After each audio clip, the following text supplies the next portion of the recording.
A first alert update, a 39-year-old man is in custody following a traffic stop in Marinette County.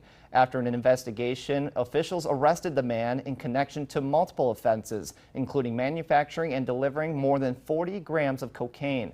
The man was also taken into custody on 2 outstanding warrants. No other information has been released at this time.